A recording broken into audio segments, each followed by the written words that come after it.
ناظرین السلام علیکم، میں ہوں ذیشان علی۔ پروگرام اسلامک کیلنڈر میں آپ کا خیر مقدم ہے۔ ناظرین، جیسا کہ آپ جانتے ہیں کہ اسلامک کیلنڈر میں ہم مہینوں کی اہم تاریخوں کے بارے میں بات کرتے ہیں، تو آج اس پروگرام میں ہم آپ کو اس مہینے کی اہم تاریخ 29 ذی القعدہ کے بارے میں بتائیں گے۔ یہ تاریخ نویں امام محمد تقی علیہ السلام کی شہادت کی تاریخ ہے، لہٰذا آج انہی کی حالات زندگی کے بارے میں کچھ جانیں گے۔ ناظرین، آپ کی ولادت باسعادت مشہور روایت کے مطابق 10 رجب سن 195 ہجری مدینے میں ہوئی۔ آپ 8ویں امام حضرت امام علی رضا علیہ السلام کے فرزند تھے، اور آپ کی والدہ گرامی کا نام ام ولد تھا، اور ایک روایت کے مطابق سبیکہ تھا، اور آپ کو خیزران کے نام سے بھی جانا جاتا ہے۔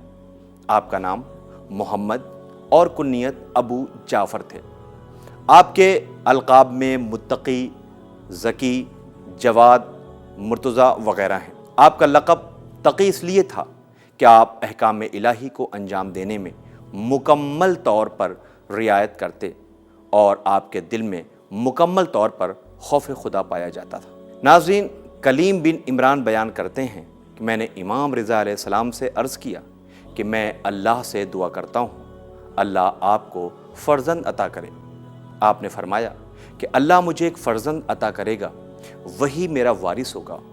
پھر جب حضرت امام محمد تقی علیہ السلام کی ولادت ہوئی تو امام رضا علیہ السلام نے اپنے اصحاب سے فرمایا کہ میرا ایک فرزند پیدا ہوا ہے جو حضرت موسیٰ سے مشابہ ہے، اس کی ماں بھی ویسی ہی پاک و مقدسہ ہے جیسی حضرت عیسیٰ علیہ السلام کی ماں تھی، وہ بھی حضرت مریم کی طرح طاہرہ و مطہرہ ہیں۔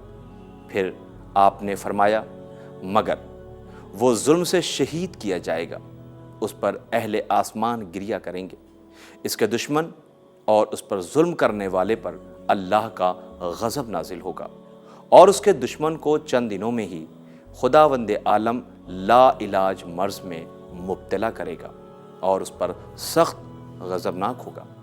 ناظرین، وہ وقت بھی آیا کہ جب اللہ نے امام رضا علیہ السلام کی آغوش میں امامت کا چاند اتارا، جس کی روشنی سے دنیا روشن ہو گئی، جو علم کا خزانہ تھا، جس کے بازوؤں پر مہر امامت تھی، جو اخلاق کا پیکر تھا، جس نے 2 سال کی عمر میں ایسا عظیم الشان خطبہ دیا کہ بڑے بڑے لوگ حیران رہ گئے۔ یہ واقعہ اس وقت کا ہے جب آپ کی عمر ابھی 2 سال 1 مہینہ ہی تھی۔ اس وقت آپ مکے میں تھے اور لوگ پہچان نہیں پائے کہ آپ کس خاندان سے ہیں، تو کچھ لوگ آپ کو لے کر قیافہ شناسوں کے پاس آئے۔ قیافہ شناس آپ کو دیکھتے ہی سجدے میں گر گئے۔ وہ پہچان گئے کہ آپ پاک و پاکیزہ اور علمی گھرانے سے تعلق رکھتے ہیں۔ انہوں نے لوگوں کو بتایا کہ آپ رسول خدا صلی اللہ علیہ وآلہ وسلم اور حضرت علی علیہ السلام کے خاندان کے وارث ہیں۔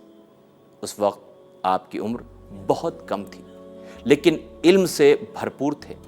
آپ نے لوگوں کو دیکھ کر فرمایا، اے لوگوں، اس خدا کا شکر ہے کہ اس نے اپنے نور سے ہمیں پیدا کیا، اپنی ساری مخلوق میں اپنی وحی کا امین بنایا۔ اے لوگوں سنو، میں محمد بن علی رضا ابن موسیٰ کاظم ابن جعفر صادق بن محمد باقر بن علی سید الساجدین ابن حسین شہید ابن امیر المومنین علی ابن ابی طالب ہوں۔ میں نسل فاطمہ زہرا سلام اللہ علیہا بنت محمد مصطفیٰ صلی اللہ علیہ وآلہ وسلم سے، میرے حسب نسب کو تم نے نہیں پہچانا، اور خداوند عالم اور میرے جد بزرگوار کے متعلق تم نے شک کیا اور مجھے پہچانوانے کے لیے قیافہ شناس کے پاس لائے۔ خدا کی قسم، میں تمام انسانوں میں سب سے زیادہ علم رکھتا ہوں، میں حق کہتا ہوں اور سچ بولتا ہوں۔ خدا نے یہ علم ہم لوگوں کو تمام مخلوقات کی خلقت سے پہلے اور آسمان و زمین کے بنانے سے پہلے ہی عنایت کر دیا ہے۔ خدا کی قسم، اگر اس بات کا خطرہ نہ ہوتا کہ اہل باطل اور گمراہ اور اہل شرک و شک نفاق ہم پر ٹوٹ پڑیں گے تو میں ایسی باتیں بتاتا جس سے اولین آخرین حیرت میں پڑ جاتے۔ ناظرین، اس کے بعد آپ نے ہاتھوں کو اپنے منہ پر رکھ کر فرمایا، اے محمد، تم بھی خاموش رہو، جس طرح تمہارے آبا و اجداد کرام خاموش رہے، تم بھی صبر کرو جس طرح رسولان اولو العزم نے صبر کیا۔ ناظرین، یہ خطبہ امام علیہ السلام نے بہت ہی کمسنی کے عالم میں دیا تھا کہ وہاں پر موجود لوگ یہ سن کر حیران رہ گئے اور آپ کے علم کے قائل ہو گئے۔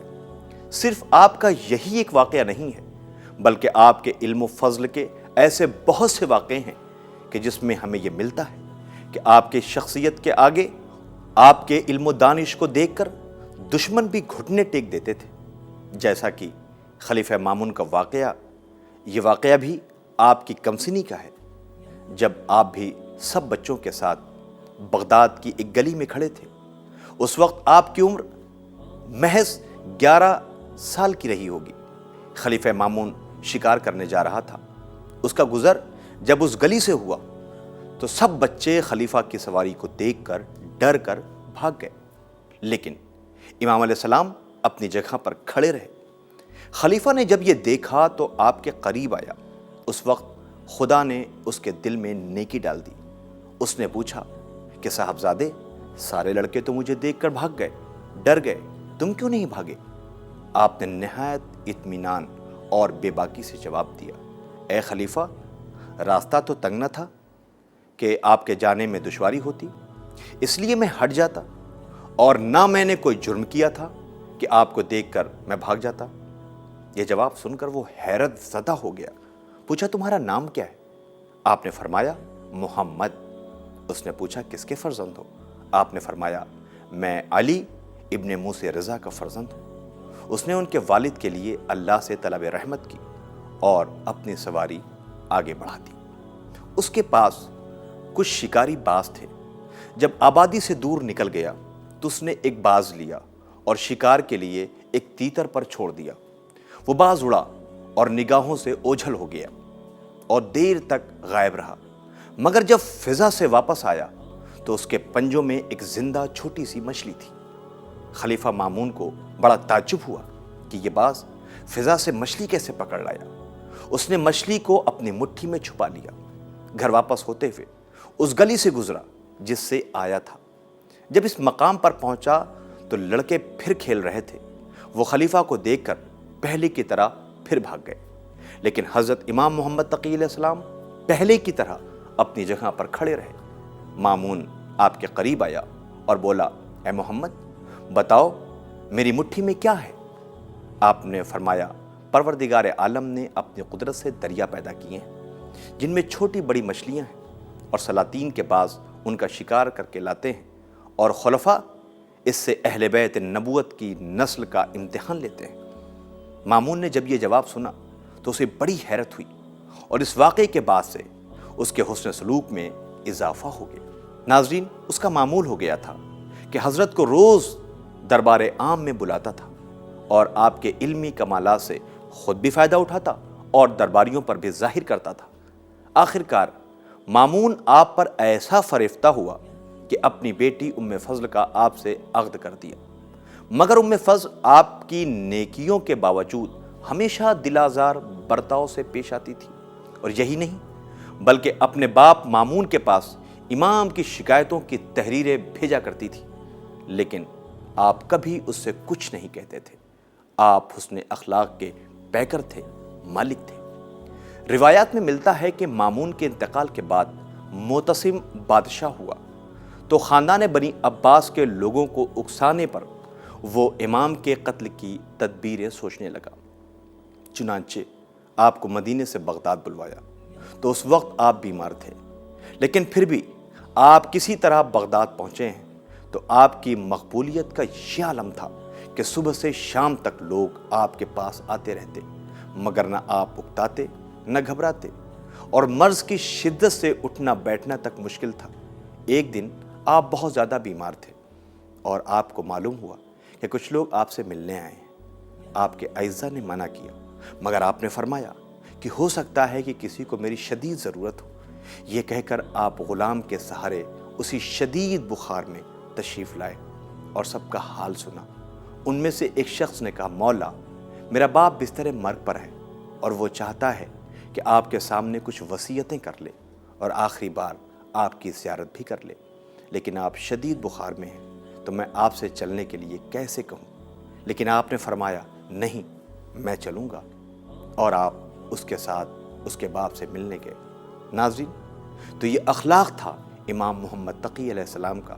لوگوں کی درد و تکلیف پر آپ تڑپ جایا کرتے تھے، لیکن دنیا نے آپ کی قدر نہ کی اور آپ کو بھی زہر دے کر سن 220 ہجری میں شہید کر دیا گیا۔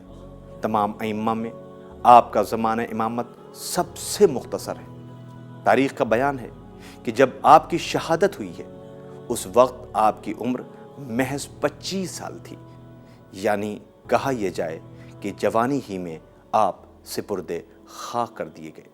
اور جب امام محمد تقی علیہ السلام کی بغداد میں غریب الوطنی میں شہادت ہوئی تو آپ کے فرزند امام علی نقی علیہ السلام مدینے میں تھے۔ چاہنے والوں کو جب شہادت امام کی خبر ملی تو وہ لوگ آپ کا پرسہ دینے کے لیے آئے۔ ناظرین، واقعہ کربلا کے بعد ہمارے ائمہ معصومین علیہ السلام کا دستور یہ تھا کہ وہ ہر غم پر امام حسین علیہ السلام کے غم کو یاد کیا کرتے تھے۔ یہاں بھی امام محمد تقی علیہ السلام کے غم کے ساتھ واقعہ کربلا کی یاد منائی گئی۔ ناظرین، اسی کے ساتھ ہمارے پروگرام کا وقت ختم ہوتا ہے۔ ہم پھر ملیں گے اسلامک کیلنڈر میں ایک نئی تاریخ کے ساتھ۔ تب تک کے لیے ہمیں اجازت دیں۔ خدا حافظ۔